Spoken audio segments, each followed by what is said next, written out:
parágrafos diferentes, para que o examinador possa ver e ler, porque cada conduta tem a sua respectiva fonte. Então, para cada conduta, vai ter uma pontuação pela FGV.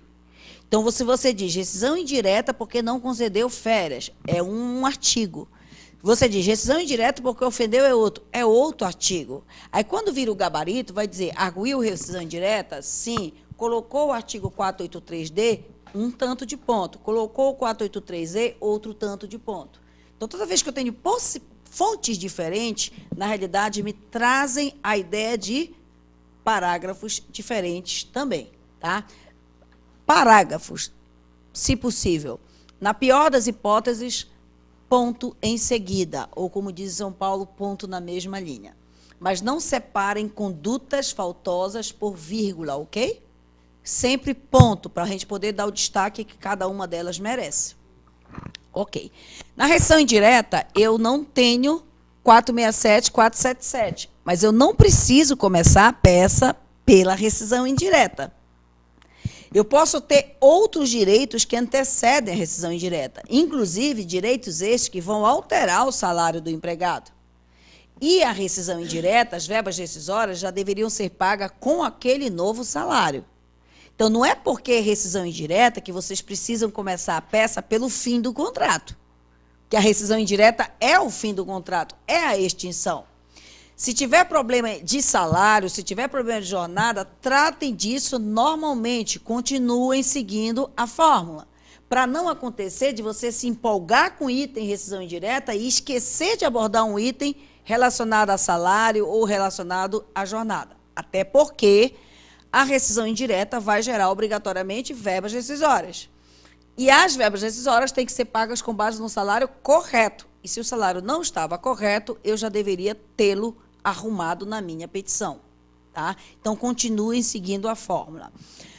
Outra atenção bem especial, eu não posso jamais me recusar a calcular verbas rescisórias, ainda que eu não tenha que colocar o valor em pecúnia das mesmas.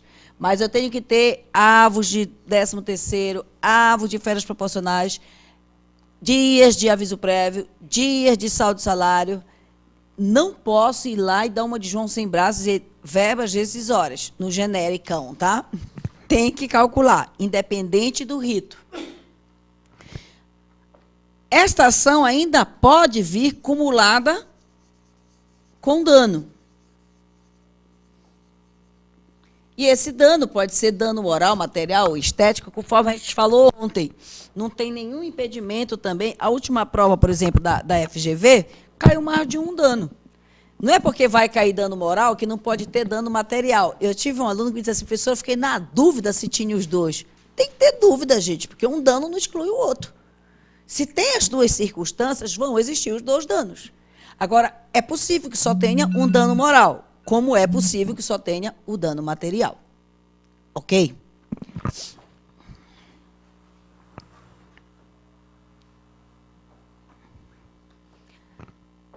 A outra inicial que pode se apresentar para ti é a de rito sumaríssimo.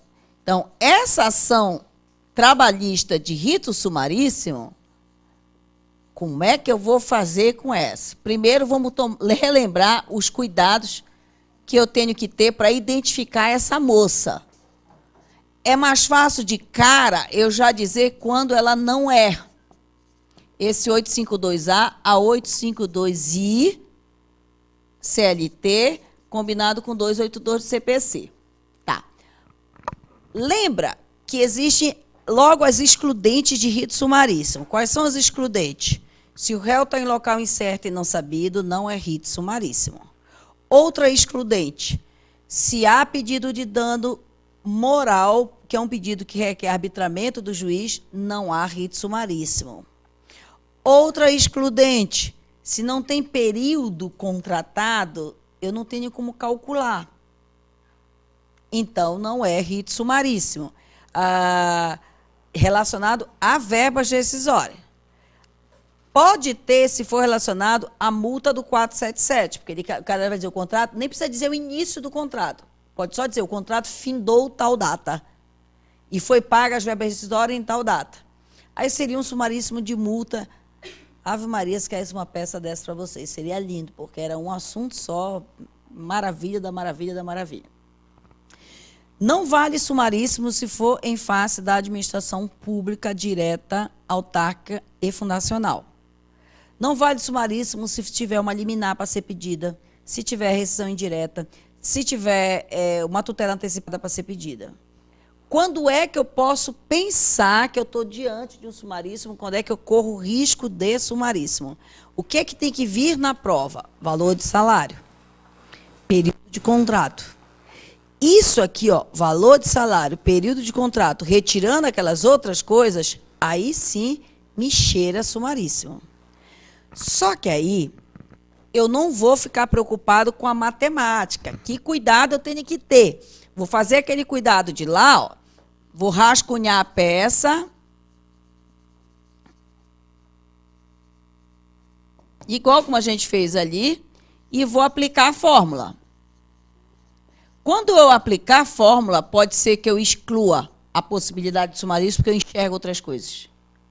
E tem isso, já exclui o sumaríssimo. Ok, fiz isso, eu vou continuar. Depois que, presta atenção, vou escrever a peça. Escrever a peça, valendo já. Sem o rito. Vai lá, escreve toda a peça, causa de pedir. Quando tu acabares a inicial, é que tu vais fazer os cálculos das coisas que você já achou. Você vai fazer o cálculo e se você não tiver mais tempo para calcular tudo, você vai chutar, mas você não vai deixar em branco.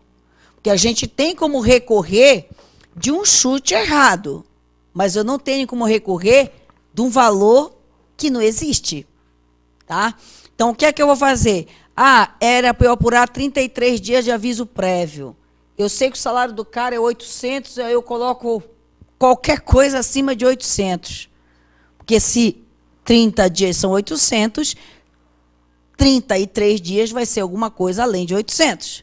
Eu não tive tempo para calcular, eu jogo lá qualquer coisa acima de 800. Isso é recorrível. O que não é recorrível é 33 dias de salário, rito sumaríssimo, sem R-cifrão. Aí vocês complicam a vida para depois correr. Deu para entender? Então, eu vou deixar para calcular no final, porque eu sou amarelão em cálculo, eu não gosto de cálculo, então eu não preciso enfrentar aquilo que é mais difícil no começo, para mim, né?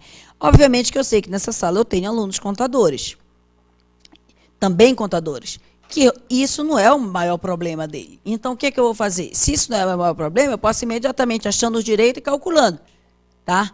Agora, não sendo contador, não tendo intimidade com cálculo, pelo amor de Deus, façam, escrevam a peça.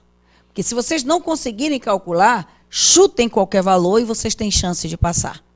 Agora, não concluir a peça, vocês não têm chance de passar. Ficando batendo cabeça lá com cálculo.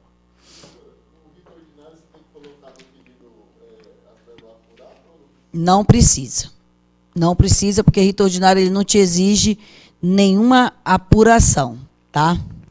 Então não precisa ficar lá apurar, que foi igual um papagaio. Não precisa. Pode, inclusive, colocar só uma redação. Quando acabar o pedido, diz o pedido será apurado ou liquidado. Pronto, já era. O valor da causa é dar a causa o valor de. Obviamente que se está a apurar, aquele valor é só arbitramento. Não é o valor real.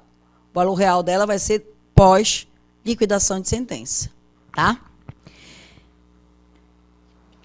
A outra inicial que poderia aparecer para ti é a de rito sumário.